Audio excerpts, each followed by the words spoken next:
From Chandler, we're here at AMF McRay for the title matches of today's JBT event. We got both divisions at once today, and we got a red-hot Labriel Leach going up against the veteran Cameron Smith for today's scratch division title. This is kind of the rock and the hard place title match, as Cameron dominated the tournament all day, but Labriel has been on fire, winning 3 consecutive stepladder matches to get this far. Well, those funds suck anyway. That's left of target, and that's not going to hold today. We bowled on the Kegel Broadway pattern. It's sort of pushed down into a cheetah-esque sort of pattern. We'll talk more about that as we go. Labriel wasn't on this pair for the previous 3 games, but for those previous 3 games, he fired off 191, 243, and then 257, so he got better as he went. Meanwhile, Smith led 7 of the 8 rounds en route to the top seed today, but after that second frame open, he trails by 12 pins early. In the handicap division, lady's going to win as top seed Marina is taking on Candace Gardner for today's handicap title. Marina already a winner today no matter what she does in this game, because she's already captured today's women's series event. So looking to pull off the doubleheader for the 3rd time in her career. However, she started with an open in her first frame, spared in the second, and again comes up high in the 3rd frame. So lane 6 looks to be the lane that's jumping on bowlers. Meanwhile, Gardner comes in light and leaves a bucket.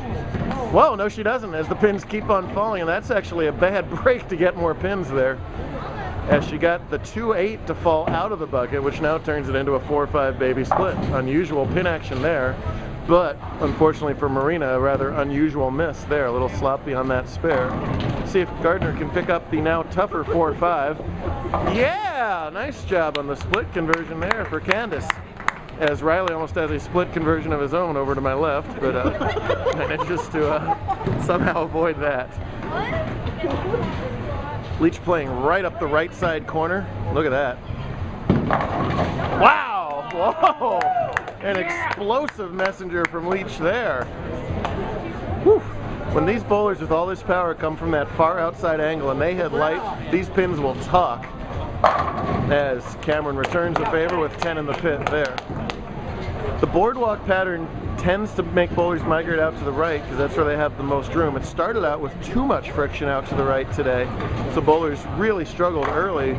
Now the lanes have pushed down quite a bit, and now they can stay outside without overhook on the outside, and that's created that typical cheetah right up the right side look that you're seeing these players.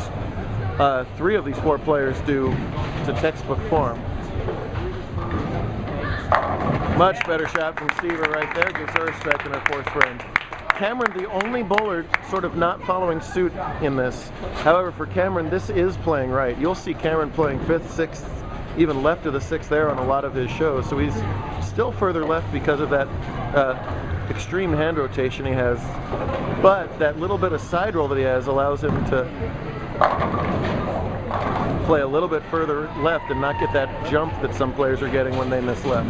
Contrast that with Leach here, who has far less hand. As a result, he's able to play right up the 5 board and even further right than that. Wow!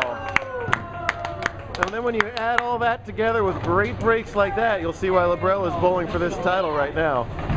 As that was a 2-10 split for all the world. Instead, something comes over and takes out the 2 and the 10, giving him a double and increasing his lead.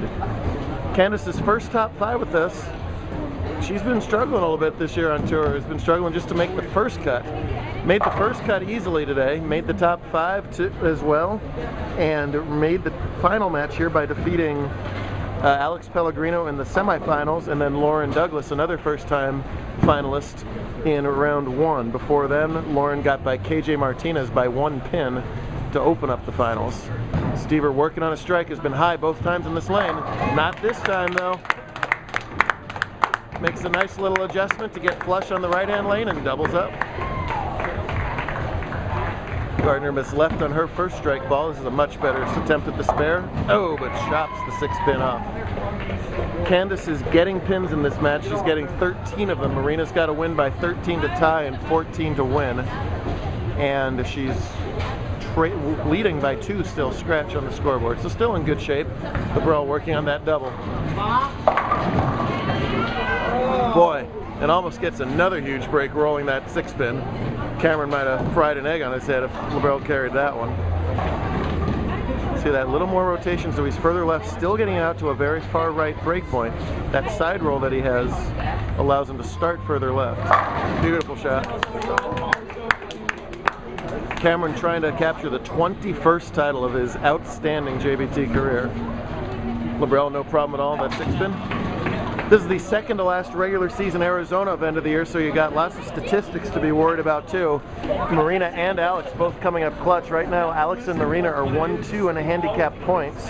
Marina trailed Alex by 15 points coming into today. Marina's going to take over the points lead by making the title match here, but not by as much as she would have otherwise because of Alex's fine job today too. So Marina and Alex are going to be neck and neck in the handicap bowler of the year race. Marina right now is thinking one thing, adding another title to her collection, as that makes it 3 in a row. Let's see if Candace can answer right here in the 6th frame. Oh, get a little carry there. Little luck never hurts, right through the 1-1 pin as she squashes him up for a strike right in this match. Leach leads by 21, spare working 6th frame. Fast and furious title match here. Wow, and he goes up high this time, and more weird pin action from Leach does not break up the split. 3/5 of a Greek church. So that's like a Byzantine temple. Thank you. Big shot here for Smith, strike working. Oh, and that ball checks up early on him. Lane 6, definitely the lane that wants to jump more for most of these players. That's frustrating for Smith there, as he had a big chance to catch up. That was actually right in the spot where Leach could have made that split. Doesn't, but Smith with an almost sure open here. I would get the 2 if you're Cameron. I know it's a frustrating situation for him, but you never know when you need those 2 pins for later. Smart move by Smith, getting that wood. So with that open, he'll trail by 19 with 4 frames still to go. Gardner working on a strike of her own here in the 7th frame. Pretty nice ball. Yeah, you betcha. Nice shot from Candace. Open play, absolutely thrilled with that strike. Congratulations, whoever you are. There you go. See that quickly developing form of Marina, one of the best female bowlers we have on tour, even though she's still bowling in the handicap division. That follow through right to target is so good. But again, just like Cameron, having trouble getting the ball off the head pin on the right-hand lane. Smith, your top seed today at a score of plus 254. Pretty dominant today, led 7 of the 8 rounds.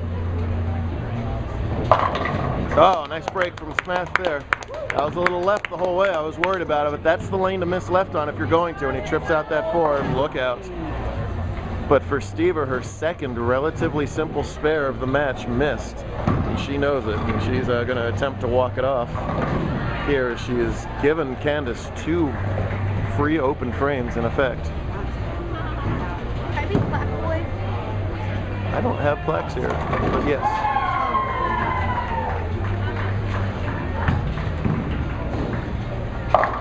Leach left the whole way there. When you come from the far outside like that, what you can't do is miss left, because there's not, even with the lane switched down, enough to hold that ball. It's just going to keep going left.